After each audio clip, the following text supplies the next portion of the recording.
जय श्री राम दोस्तों, मेरे चैनल मिस वैष्णो में आपका हार्दिक स्वागत है। आज हम सुनेंगे अनंत चतुर्दशी व्रत कथा। भाद्रपद मास के शुक्ल पक्ष की 14 को यह अनंत व्रत किया जाता है और इसे अनंत चतुर्दशी व्रत कहते हैं। इस अति पुनीत व्रत कथा के अनुष्ठान से ही समस्त पापों का विनाश होता है और मनुष्य सुख और समृद्धि को प्राप्त होता है। इस परम पुनीत व्रत को स्त्री और पुरुष दोनों समान रूप से करते हैं। तो चलिए शुरू करते हैं व्रत कथा। अनंत व्रत वर्णन करते हुए भगवान श्री कृष्ण सूत जी से बोले, हे ऋषिश्वर, किसी समय पुण्येश लीला भागीरथ के किनारे पांडुपुत्र धर्मराज युधिष्ठिर ने जरासंध को मारने के लिए राजसूय यज्ञ प्रारंभ किया। भीमसेन व अर्जुन सहित श्री कृष्ण भगवान ने स्वागत पूर्वक अतिथि राजाओं को रत्न रचित यज्ञशाला में ठहराया। मोतियों की झालरों से वह शाला इंद्रभवन के समान सुशोभित हो रही थी। उसी समय वहां कुरुनंदन दुर्योधन ने पदार्पण किया।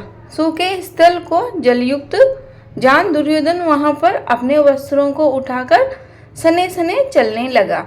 यह देख द्रौपदी आदि रानियां हंसने लगी। दूसरे स्थान पर जलयुक्त स्थान को वह थल समझकर दुर्योधन बुरी तरह गिर पड़ा। तब तो सभी ऋषिगण, राजा लोग तथा समस्त रानियां हंस पड़ी। सबको हंसता देख दुर्योधन अत्यंत कुपित होकर मामा शकुनी सहित वहां से लौट गया, क्योंकि मामा शकुनी ने यही सलाह दी कि क्रोध को त्याग कर अपने कार्य को देखो और यहाँ से शीघ्र ही घर चलो। अतः मामा की सलाह मान शीघ्र दुर्योधन हस्तिनापुर चला गया। यज्ञ समाप्त होने पर सभी अतिथि राजा अपने अपने घर चले गए। घर पहुंचकर दुर्योधन ने युधिष्ठिर आदि 5 पांडवों को जुए के लिए आमंत्रित किया और जुए में उसने उसका राज्य, धन, गृह तथा कोषादि आदि सब जीत लिए। पाप रहित पांडवों का सब कुछ जीतकर उन्हें वनवास दे दिया। वे लोग द्रौपदी सहित वनवासी वन में चले गए। पांडवों का वनवास सुनकर कृष्ण भगवान अत्यंत दुखित हुए और भाइयों को देखने के निमित्त जिस वन में वे निवास करते थे वहां पहुंच गए। श्री सूत जी कहते हैं कि हे ऋषिवेश्वर, वनवास से दुखित पांडवों ने जब अपने भ्राता श्री कृष्ण को आते देखा तो हर्ष से गदगद होकर सब प्रणाम कर परस्पर मिलने लगे। युधिष्ठिर बोले, हे केशव, हे जनार्दन, मैं भ्राताओं और द्रौपदी सहित इस वन में घोर दुख को प्राप्त हुआ हूँ। क्या इस दुख सागर से मैं छुटकारा पा सकता हूँ?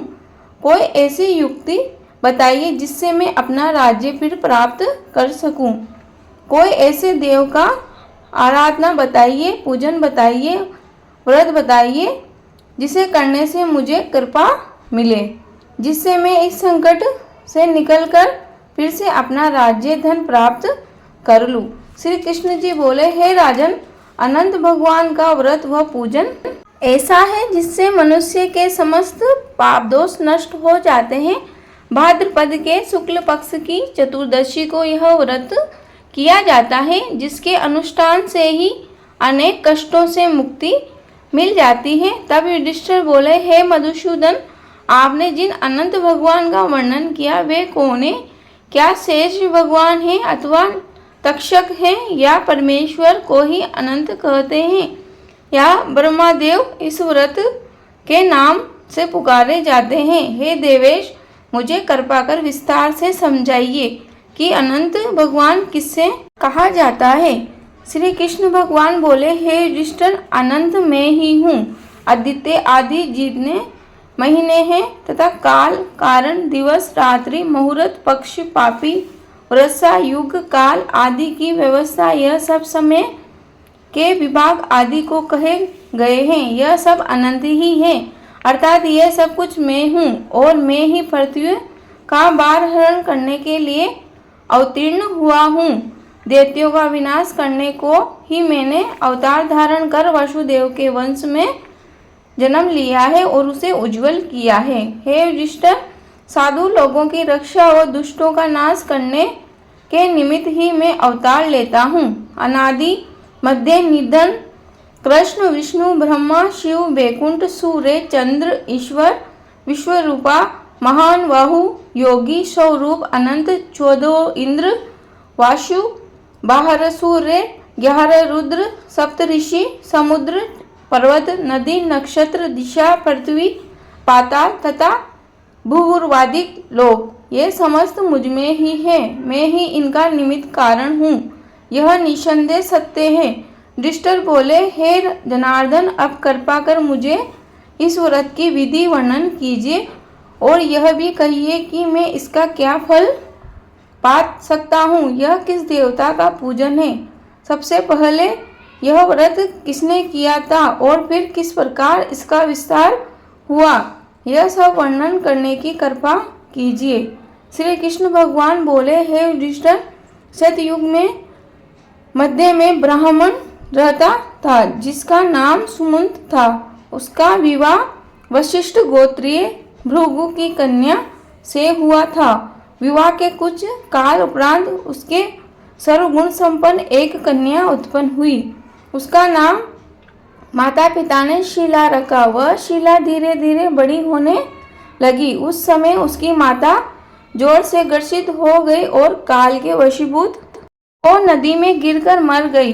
तब उस सुमंत ब्राह्मण ने दुखी सुशीला नाम की कर्षका ब्राह्मण कन्या से दूसरा विवाह कर लिया और दुशीला कटुभाषी अत्यंत दुष्ट प्रकृति की और बुरे स्वभाव वाली थी। शीला पिता के घर में ही पूजा आदि किया करती थी। वह खंभों व दीवालों पर विविध रंगों के शंख पद्म तथा स्वास्तिक आदि बनाती रहती थी। इसी प्रकार खेल कूद में उसकी कौमावस्था व्यतीत हुई और युवावस्था में उसने पदार्पण किया। कन्या को युवा देख सुमंत उसके लिए योग्य वर मिलने की चिंता में दुखित रहने लगा। उन्हीं दिनों में मुनियों में श्रेष्ठ श्री कौंडिन्य ने उस कन्या से विवाह करने की इच्छा से सुमंत के घर आए। सुमंत से अपनी इच्छा प्रकट की कि मैं तुम्हारी कन्या से विवाह करना चाहता हूँ। ब्राह्मण सुमंत बहुत प्रसन्न हुआ और उसने ग्रह सूत्र की विधि के अनुसार शुभ दिन शुभ नक्षत्र में अपनी कन्या का विवाह कौंडिन्य ऋषि के साथ कर दिया। स्त्रियों ने मंगलगान करे, ब्राह्मणों ने स्वस्ति वाचन किया, बंदीजनों ने वीरदावली बखानी। यह सब विवाह की सभी विधि संपूर्ण हो गई। तब सुमंत ब्राह्मण ने पत्नी से कहा कि जमाई को कुछ दहेज आदि देना चाहिए। दहेज की बात सुन वह दुष्टा अत्यंत कुपित हुई और धन आदि आभूषण सब एक संदूक के अंदर बंद करके रख दिए और पति से बोली, घर में कुछ भी नहीं है, आप देख लीजिए, मैं क्या करूं, जमाई यूं ही चले जावे। उसके वचन को सुनकर ब्राह्मण बहुत उदास हुआ और कौंडिन्य जी भी उदास हो पत्नी सहित रथ में बैठकर चल दिए। जो कुछ भोज्य पदार्थ भोजन उपरांत बचा था वह रास्ते में खाने को जमाई के साथ ब्राह्मण ने रख दिया। यमुना किनारे पर पहुंचकर कौंडिन्य ऋषि नित्यकर्म से निवृत्त होने के लिए चले गए। उधर वहीं नदी किनारे शीला ने देखा कि कुछ स्त्रियां झुंड में लाल लाल कपड़े पहने मध्याह्न के समय अनंत भगवान का पूजन कर रही है। वह चतुर्दशी का दिन था। उन्हें देख शीला भी उनके निकट पहुंच गई और उनसे बोली, हे बहनों, आप किस देवता का व्रत कर पूजन कर रही हैं? उनके प्रश्न के उत्तर में स्त्रियां बोली, हे बहन, यह व्रत अनंत व्रत कहलाता है। हम लोग अनंत भगवान का पूजन कर रही है। यह सुन शीला ने कहा, मैं भी यह व्रत करूंगी। कृपया यह बताइए कि इस व्रत का क्या विधान है तथा इसमें किसकी पूजा की जाती है और क्या दान किया जाता है। तब स्त्रियों ने कहा, हे बहन, एक सेर शुद्ध अन्न का पकवान बनाकर आधा ब्राह्मण को खिलावे और आधा आप खावे तथा यथाशक्ति श्रद्धा पूर्वक दक्षिणा देवे। यह व्रत किसी नदी के तीर पर करना चाहिए तथा वहीं भगवान की कथा सुननी चाहिए। कुशा के शेष नाग बनाकर बांस की टोकरी में रखे, फिर स्नान आदि से निवृत्त होकर उनका पूजन करे। धूप दीप पुष्प नैवेद्य तथा पकवानों से उनका पूजन करे। तत्पश्चात मजबूत सूत लेकर उसे हल्दी में रंगे और उसमें 14 ग्रंथि लगाकर भगवान के आगे रखे। फिर उसे भगवान का ध्यान करके अपनी स्त्री अपनी बाईं भुजा में बांध ले। यदि पुरुष पूजन करे तो दाईं भुजा में बांध ले। सूत बांधते समय यह मंत्र पढ़े, हे वासुदेव, इस संसार समुद्र में मैं डूब रही हूँ, आप मुझे उबारिए। आप इस अनंत रूपी सूत में विराजमान है, आपको बार बार नमस्कार है। इस प्रकार उस अनंत सूत्र को चित्त स्थिर करके आदि अनंत रहित परमेश्वर का ध्यान करके बांध ले। हे बहन, यही व्रत का विधान है। भगवान श्री कृष्ण बोले, हे युधिष्ठिर, इस प्रकार उन स्त्रियों के मुख से व्रत का संपूर्ण विधान सुनकर शीला अत्यंत प्रसन्न हुई और 14 गांठ लगाकर वह सूत्र उसने अपनी भुजा में बांध लिया और व्रत भी किया। जो मार्ग के लिए भोजन बांधा था उसमें से आधा ब्राह्मण को खिलाया और थोड़ा सा आप खाकर पति के साथ रथ में बैठकर चल दी। पति के घर पहुंच कर उसे सुंदर शुभ सुगुन हुए। व्रत के करने से उसके यहाँ धन दान ने गोंद न सबकी वृद्धि हुई। वह सदैव मणियों की करदनी और कंठहार आदि से शोभायमान रहती थी। वह अतिथि सरकार एवं पति परायण सदैव कार्यों में लगी रहती और अपने पति को सुखी रखती। एक दिन वह बैठी थी कि ऋषि की दृष्टि उस डोरे पर पड़ी। कोनिडे ऋषि ने पूछा, हे शीला, यह पीला डोरा तुमने क्यों बांधा है? क्या इसके द्वारा तुम मुझे अपने वश में करना चाहती हो? मुझे इसका ठीक ठीक कारण बताओ। शीला ने कहा, हे पतिदेव, यह अनंत भगवान का सूत्र है। इसके द्वारा मनुष्य धन धान्य तथा ऐश्वर्य आदि सर्व सुखों की प्राप्ति करता है। इसी कारण यह सूत्र मैंने धारण किया है। यह सुन धनाढ्य कोनिडे ऋषि ने वह सूत्र तोड़ डाला और उसे फटकारते हुए बोले, हे दुष्टा, वह कौन अनंत भगवान है जिसके विषय में तू बकवास कर रही है? कोनिडे जी ने यह अनंत सूत्र अग्नि में फेंक दिया, किंतु शीला ने झपट कर उसे उठा लिया और दुग्ध पात्र में डाल दिया। इस प्रकार अनंत सूत्र को तोड़कर फेंकने से ऋषि का धन ऐश्वर्य सब नष्ट हो गया। गोवा की चोरी हो गई, गृह में अग्नि लग गई, धन धान्य सब नष्ट हो गया, जिससे बंधु भी दुश्मन हो गए, परिवार में कलह ने प्रवेश कर लिया। इस प्रकार अनंत भगवान का निरादर करने से कोनिडे के गृह में दरिद्रता का पूर्ण रूप से निवास हो गया। श्री कृष्ण बोले, हे युधिष्ठिर, पड़ोसियों ने वार्तालाप बंद कर दिया। वे तन मन धन सबसे अत्यंत कष्ट को प्राप्त हुए, अत्यंत दुख को हो। एक दिन कोनिडे ऋषि अपनी पत्नी से बोले, हे शीला, यह एकाएक कैसी विपत्ति मेरे ऊपर आई, जिसके प्रभाव से मेरे पास कुछ भी नहीं रहा, यहाँ तक कि बंधु बांधव भी कलह हो गए। कोई मुझसे बोलता नहीं, क्या कारण है? यह किस पाप का फल है? क्या तुम कुछ बता सकती हो कि अब किस प्रकार मेरी स्थिति में सुधार हो? तब अत्यंत चतुर स्त्री मीठी वाणी से समझा कर कहने लगी। शीला बोली, हे पति श्रेष्ठ, उस दिन जो आपने अनंत सूत्र तोड़कर फेंक दिया था और अनंत भगवान की अपशब्दों से निंदा की थी, उसी का यह दंड भोगना पड़ रहा है। हे प्रभु, आप उसी के निमित्त कुछ करिए, तभी आपका भला हो सकता है। अपनी पत्नी की बात सुनकर कोनिडे जी ने भगवान का स्मरण किया और गृह त्याग वन में तपस्या करने लगे। वह रात दिन यही विचार करते कि मैं कहाँ पर उन भगवान को ढूंढूं जिनकी कृपा से मुझे हर प्रकार का सुख प्राप्त था और जिनकी निंदा से सब नष्ट हो गया। हाय, यह धन ही उसका कारण हुआ, इसी से मुझे सुख दुख प्राप्त हुआ। इसी तरह अनेक प्रकार की चिंता करते हुए वे वन वन में घूमते रहे। एक दिन जंगल में उन्होंने फलों से लदे आम वृक्ष को देखा, जिसके फलों को किसी ने नहीं खाया था और वे सड़ने लगे थे। पक्षी तक उस वृक्ष पर नहीं थे। कोनिडे ने उस वृक्ष से पूछा, हे वृक्ष, तूने अनंत भगवान को कहीं देखा है? यदि देखा हो तो कृपा कर मुझसे कह।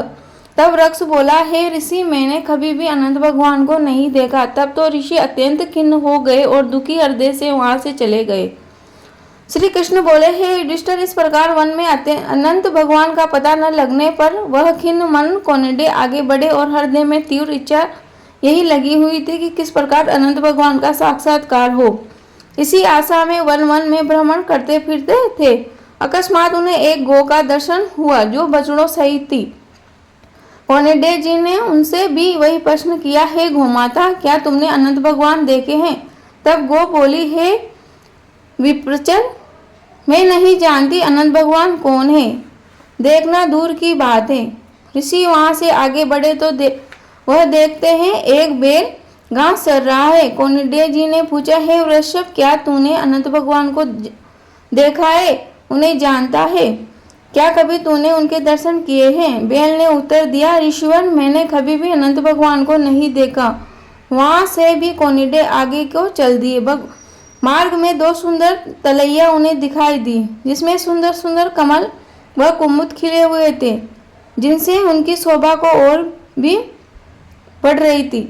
अनेक प्रकार के पक्षी जैसे चकवा, चकवी, बगुले, सारस, हंस उनमें जल क्रीड़ा का आनंद ले रहे थे। सुंदर लहरें उठ रही थी जो आपस में उछल उछल कर खेलती हुई बालिका सी प्रतीत होती थी। उन तलैयों को देखकर कोनिडे बोले, हे पुष्पकर्णियों, क्या तुमने अनंत भगवान को देखा है? यदि देखे हो तो कृपया मुझे बताओ।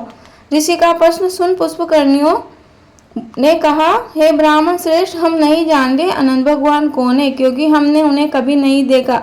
बेचारे ऋषि हर बार अपने प्रश्न का उत्तर नकारात्मक रूप से पाकर बड़े दुखी हो फिर आगे को चल दिए। चलते चलते रास्ते में उन्हें एक गधा मिला। गधे से भी उन्होंने अनंत भगवान को पूछा, किंतु गधे का भी वही उत्तर मिला जो सबने दिया था।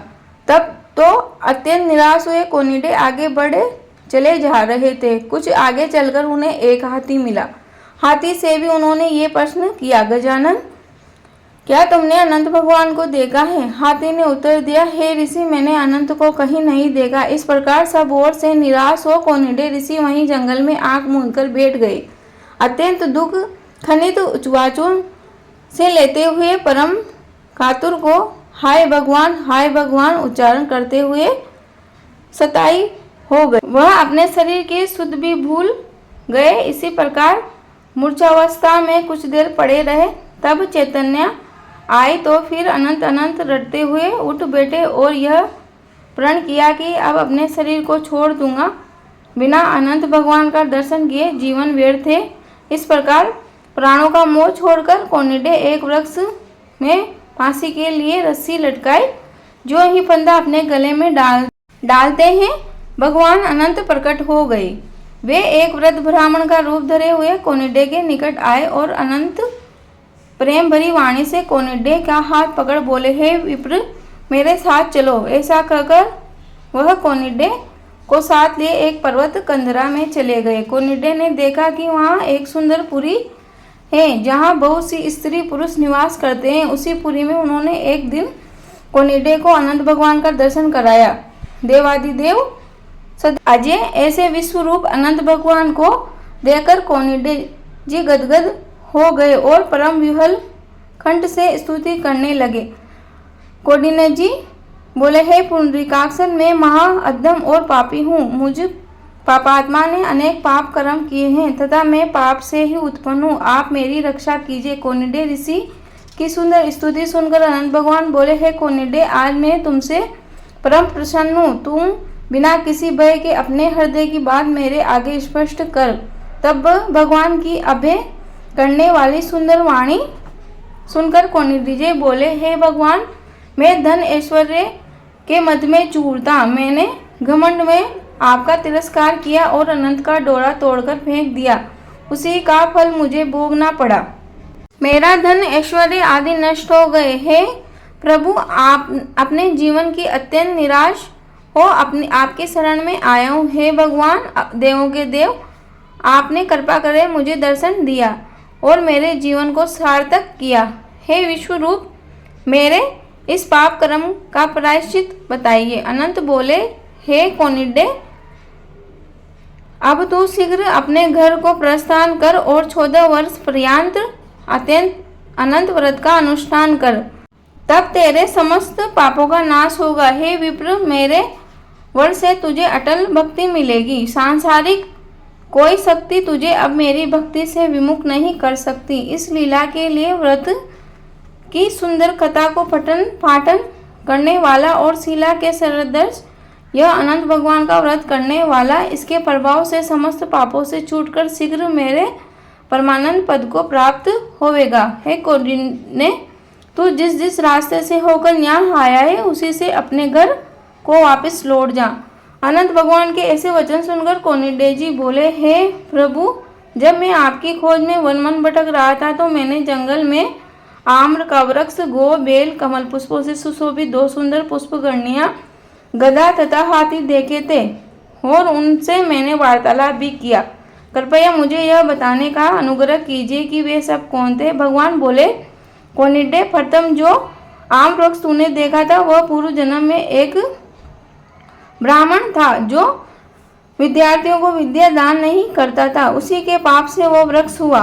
वह गो पृथ्वी थी, उसने पूर्व में ही बीज चुराया था। और वह बेल धर्म है। वे दोनों पुष्पकन्या ब्राह्मण की 2 सुंदर बालिका थी।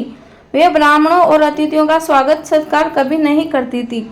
इसी पाप से वह पुष्पकन्या हुई और अधर्म धर्म के प्रभाव के कारण वह एक दूसरे में लहरा रहती है। वह गधा जो तुझे मिला था वह क्रोधे, हाथी मदे और जो वृद्ध ब्राह्मण तुझे यहाँ तक लाया है वह मैं ही अनंत भगवान हूँ। यह कह अनंत भगवान अंतर्ध्यान हो गए। तदंतर कौंडिन्य जी ने अपने घर को वापस आए। श्री कृष्ण भगवान बोले, हे युधिष्ठिर, कौंडिन्य जी ने 14 वर्ष पर्यंत अनंत व्रत किया और अनंत भगवान ने जिस प्रकार कहा था वही समस्त सुखों को भोगकर अनंत समय भगवान का ध्यान करते हुए उनके धाम को गए। हे पांडव श्रेष्ठ, इसी प्रकार तुम 14 वर्ष अनंत व्रत करो और कथा श्रवण करो। हे युधिष्ठिर, यह समस्त व्रतों में उत्तम व्रत मैंने तुम्हें सुनाया है। इस व्रत के प्रभाव से मनुष्य समस्त पापों से छूटकर अनंत लोक को प्राप्त करता है।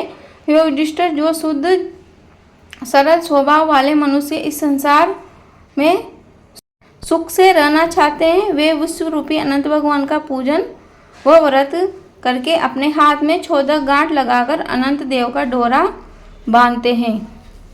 यह कथा यहीं समाप्त होती है। बोलो अनंत भगवान की जय, बोलो विष्णु भगवान की जय। दोस्तों, अगर आपको मेरी यह वीडियो पसंद आई हो तो प्लीज़ वीडियो को लाइक करें, शेयर करें और अच्छे कमेंट करें। मेरे चैनल मिस वैष्णव को एक सब्सक्राइब जरूर करें। आपको मेरे चैनल पर ऐसी ही वीडियो मिलती रहेगी। धन्यवाद।